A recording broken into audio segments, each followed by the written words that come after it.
хүргэж байна. Шиноны минь төргий. За баярлалаа. Өвлийн их наадмын баярын минь төргий. За баярлалаа. Хэмээчдийн улсын зөвлөгөөний бас баярын минь төргий. За баярлалаа. Танд бас энэ бүгдийн баярын минь төргий. За би үлзий цомын тэмээчин гавьяат малчин насан гэдэг хүн байна. Энэ их тэмээний өв соёлын дэс ийм их наадам манай аймаг зохион байгуулж байгаа.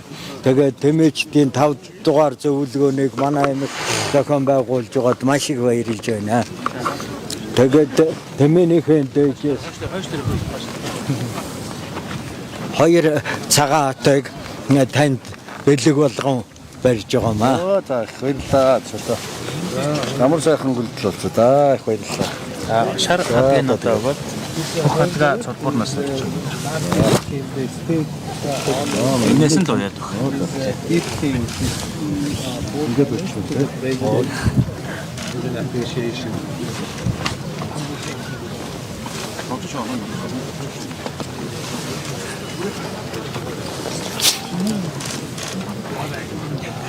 За баярлалаа. Тэгээд сайхан дэмэлтэй боллоо тий. Тийм. Ямар сайхан дэмэл.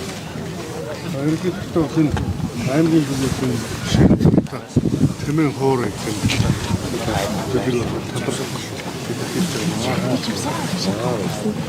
And also there is an interesting music.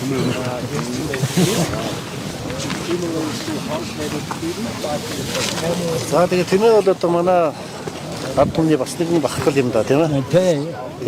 Одоо таван шумал дотроос тэмээг би хамгийн өвлөмжөл тээсэн юу хүнс болон бараа таваарыг бараг хятад Монголгүй ингүүлээд энэ тэмээгээр л жин тээж байснаас морьор жин тээж байна гэж би ер дуулаагүй. Тэгэхээр энэ хамгийн өв соёлтой юунд бол хамгийн нэгдүгээр тэмээ байх байх гэж би бодож байгаа. Монголыг бас дэлхийдээ холбож байсан. Тий. Дэлхийдээ тийм ээ.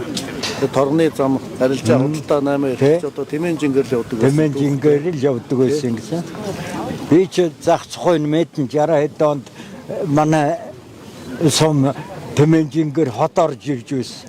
Хамбогдын 50 60 тэмээтэй жингийн цуваа манай хажуугаар явж байсныг би дагхан хараад зогсож байсан хүүхэд байсан. Тий. Сайхан. Нэг одоо хэд наслах вэ?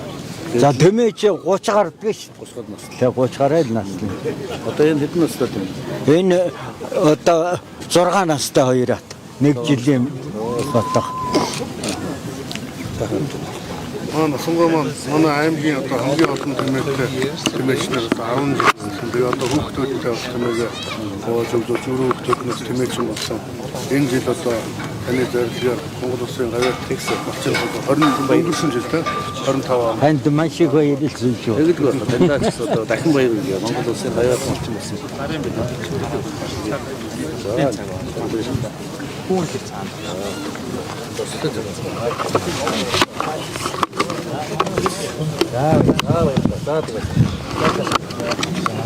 Ханд ч сайн.